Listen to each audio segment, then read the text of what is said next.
Hi and welcome to Daily Chess and my coverage of the FIDE Grand Prix series in Beijing 2013. It's the fifth round and the game I'm presenting now is the game between Alexander Grischuk and Shahriyar Mamedjarov. Yeah, both sides played quite interesting, I would say. I mean, Grischuk is known to be someone looking for perfection in every game, and therefore, yeah, very often risking to get into time trouble. And well, if one looks at the technique both sides had in the later stages and the amount of mistakes that occurred, I would say that Grischuk was definitely in time trouble, or he lacks some, I don't know, maybe some technique. Because yeah, I'll just show you the game. C4 knight f6, so it went into the e5 English opening. D5, so the reversed dragon. I don't want to say too much about the theory here. Okay. Well, here's maybe the first critical point where the game deviated from common schemes and lines. By far the most common move is b4, where black seems to have solved most of his problems because he scores 49%, so it's a very good score for black. And yeah, I would say that's maybe the reason Grischuk decided to play bishop e3. It's the second most played move, and yeah, it's also quite interesting. Of course, every time each beginner is taught not to put the bishop in front of his pawns, because the pawn is then less mobile. But in that case, it's okay, I guess, because this pawn is not to be moved anytime soon. I mean, white prepares on an initiative on the queen side with b4, maybe rook a to c8, for instance, then doubling on the c-file and trying to push and use the fact that this pawn hasn't moved yet and try to generate to amass as much pressure as possible on the c-file before playing b4, b5, driving this knight away and then releasing the whole power against c7. That's maybe one of the main ideas here in this position.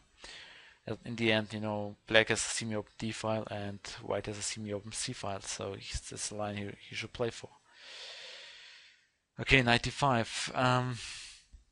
Well, with bishop e3, of course, black's just invited to play knight d5 and in a way force an exchange.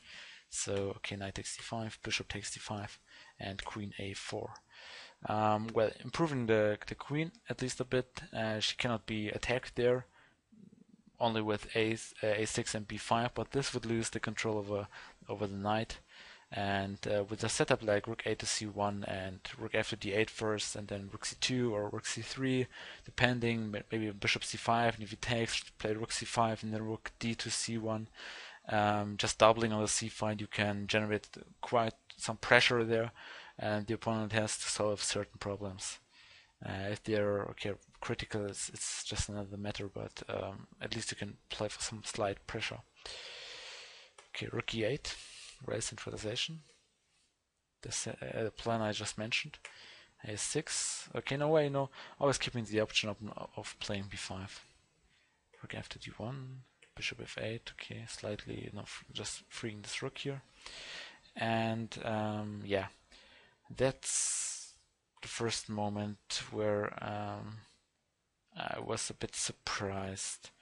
Okay, there was one game played between Mamedyarov and Pavlovich in Sarajevo 2010, which went bishop c5. And despite the fact that Mamedyarov won this game, I think that exchanging these bishops is favorable for black. I mean, okay, if he exchanges, he gets time to double the rooks, but in general, black doesn't have too many problems. And I thought that okay, maybe white has some slight pull, but it shouldn't be much. And black should be able to hold the position. I mean, the only trump white has is the power of his rooks. And this power is, I don't know, in a way at best neutralized by not giving any weaknesses I think white's, let's say, in brackets, advantage isn't realistic. But there was another idea which I considered and analyzed a bit, which was d4. In the end, I mean, this bishop on e3 is not well placed, and opening up some lines, especially considering the fact that we are maybe planning to double on the c file, and also opening up the line, the rook is in the end still lined up against the queen, and with the idea of bishop f4 and attacking c7, all this might give some hope of getting a slight initiative, and I quite much like the idea of playing that way. And well, I looked a bit deeper into it. Okay, if e takes d, I guess white just gets a nice and risk-free advantage after taking. And now let's say bishop takes, king takes, knight takes d4, rook takes d4. Just a slight initiative here. And after bishop d6, I mean, black is under some pressure here.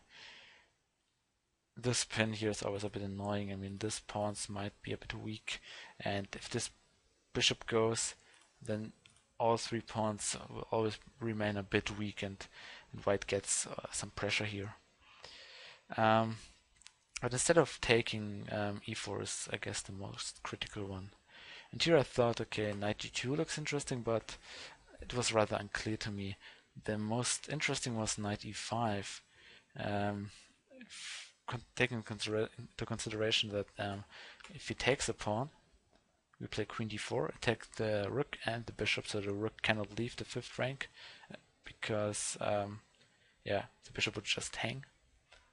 So he needs to protect the rook. For instance, queen e8, bishop f4, rook f5. Once again, he cannot leave it. Now rook takes c7, and if you compare this to the beginning of the 15th move, I would say that the only one who made real progress here is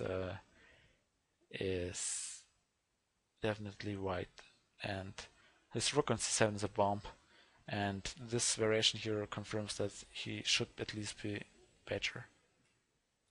Rook bishop c6, and now one could even consider rook takes c6 takes bishop e4. And okay, going to give him back to the exchange doesn't help because g takes f, rook b8, b4.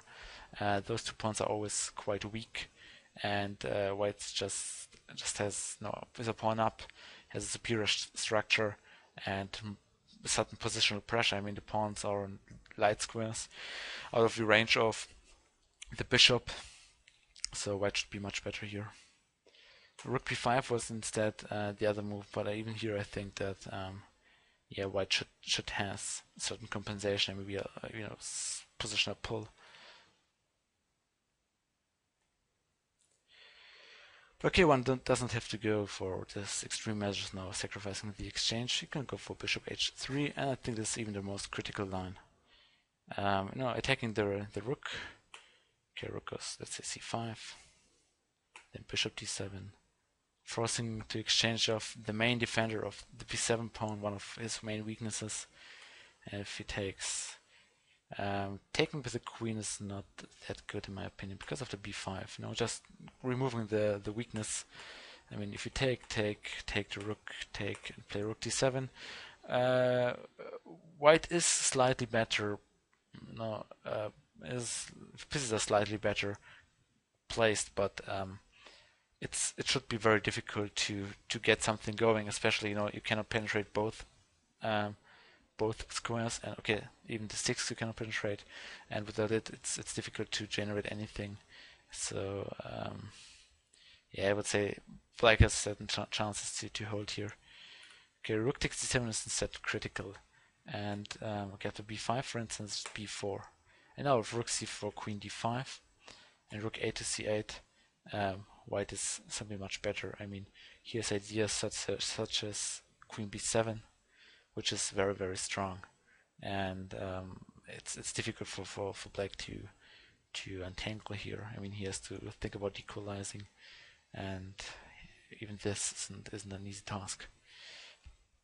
So therefore, I consider this to be very, very, very promising for white. But okay, Grischuk played another move. I think it was also a novelty, which is rook c3.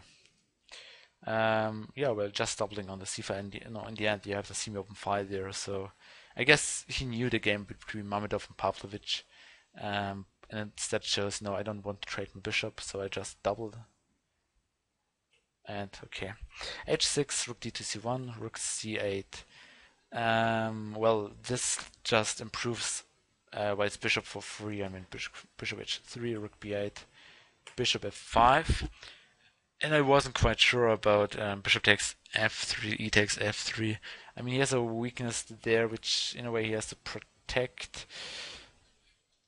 It wasn't clear to me. I mean, it might be playable. I mean, it might be even favorable for White. I mean, it's the bishop pair, but this weakness might also tell. And yeah, I think it would be interesting to test.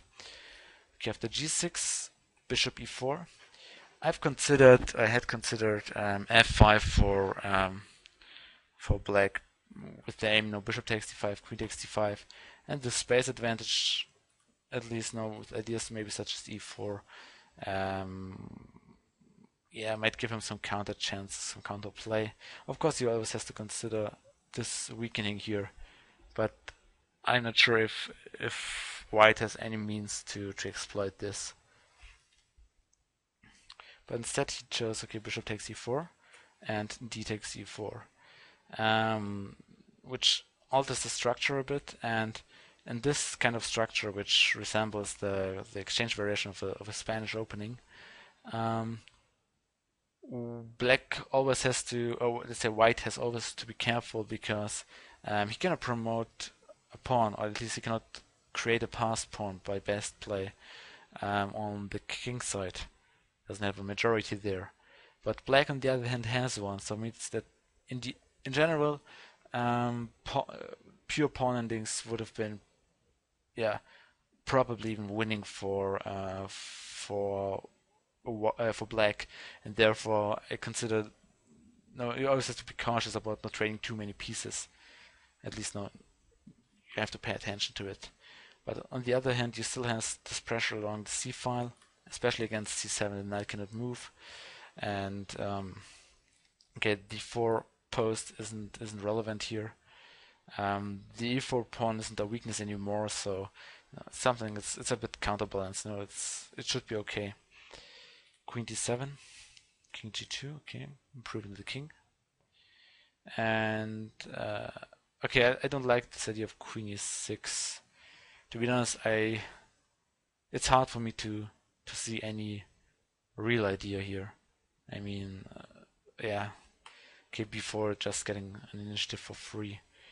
And here comes an interesting point. I guess he was in time trouble, because otherwise the moves are difficult to explain.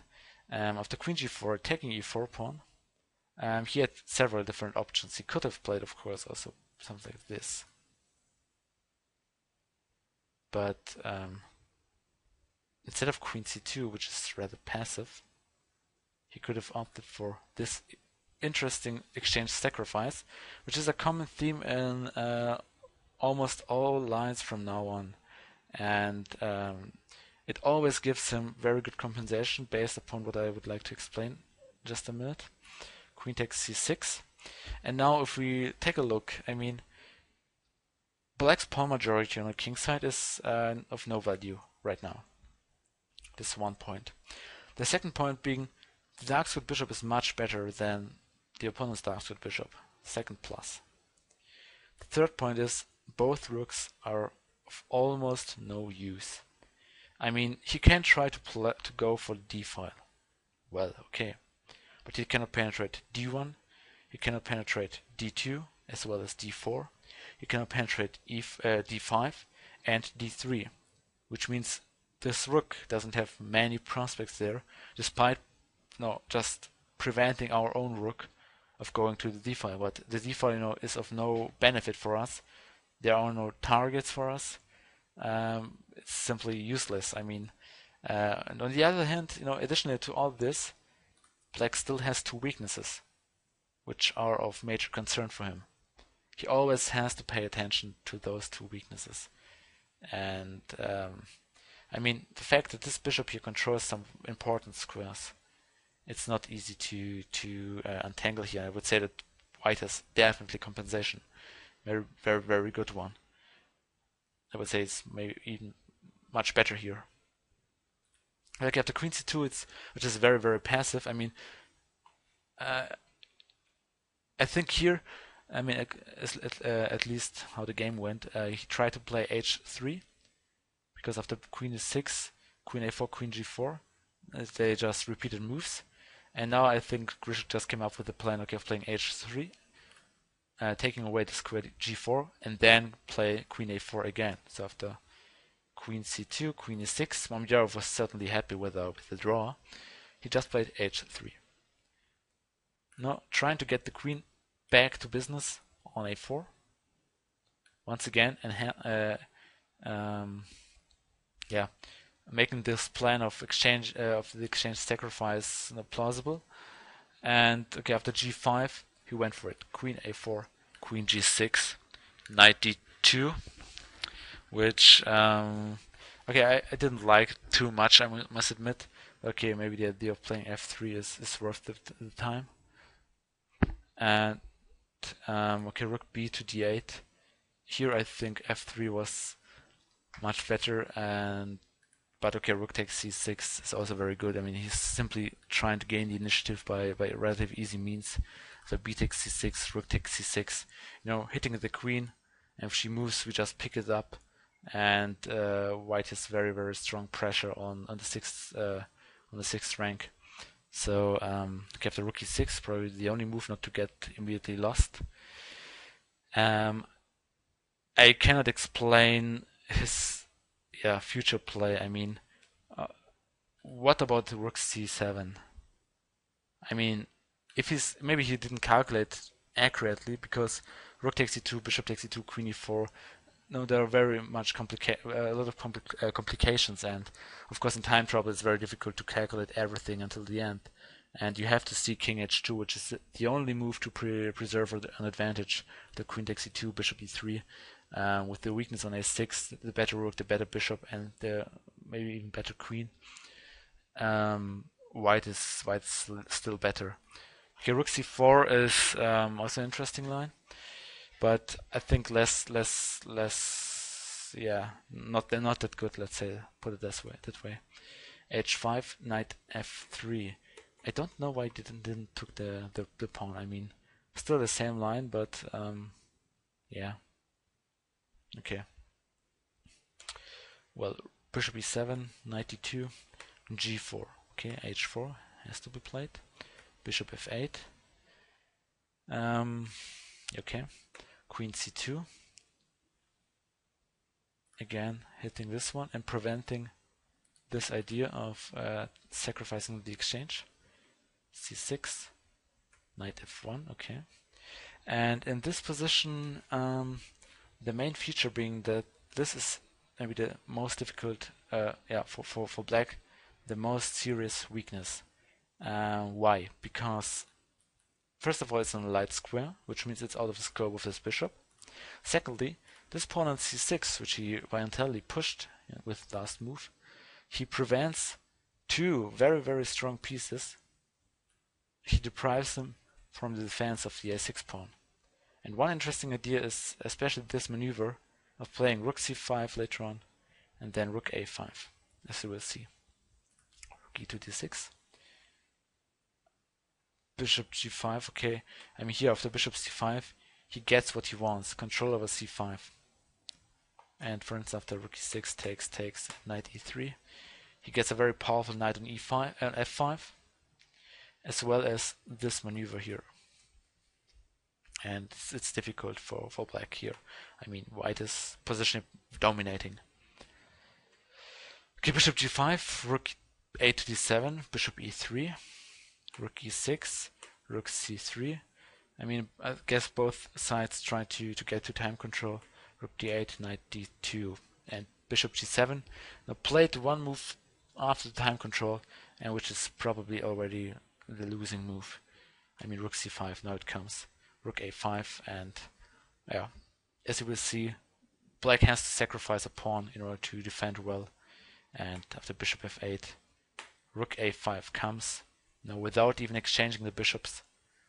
c5, otherwise, okay, rook just takes the 8 pawn, keeps pressure here, and if he sacrifices it, he just exchanges one piece, and has maybe even 2 passed pawns, which is definitely enough for Grischuk.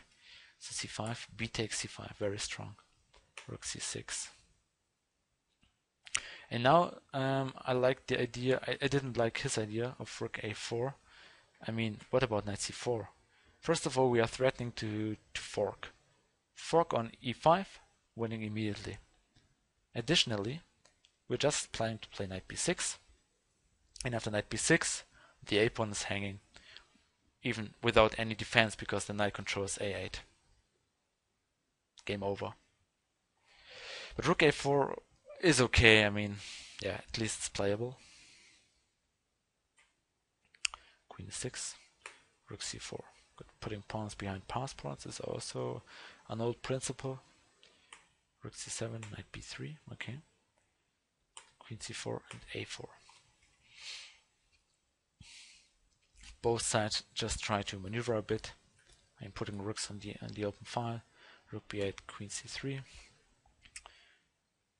Trying to improve pieces, step by step.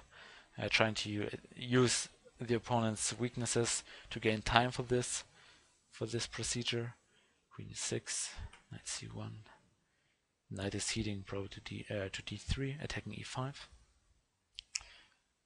And now, to be honest, I don't know what Mamedyarov thought here. Probably just misjudged the final position, because his next move is definitely losing. Rook b2. With the idea, if we take the rook on b2, he takes our on c4. But we can just take the e5 pawn, attack the rook, which doesn't give him time to take on c5. And after the rook moves either to d7 or, as was played in the game, c6, and queen d5, the game is suddenly over, positionally speaking. Queen takes a4, and now maybe he could have even considered to play something like queen takes h5, but okay. Knight b3 was even stronger, with a very powerful idea of playing bishop d4 and queen e5, and the game is over.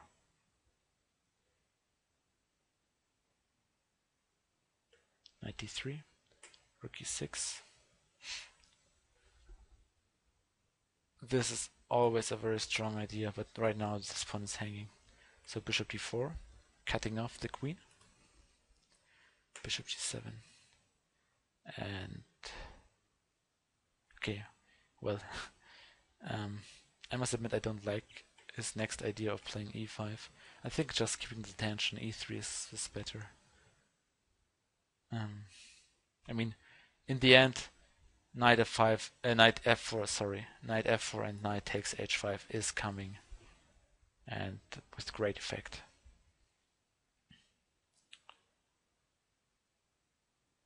Here I thought he would play queen c6, after which certainly makes the task more difficult for white, because after e4, queen e8, knight f4, rook h6, bishop c3, for instance, it's not easy to make progress with these pawns.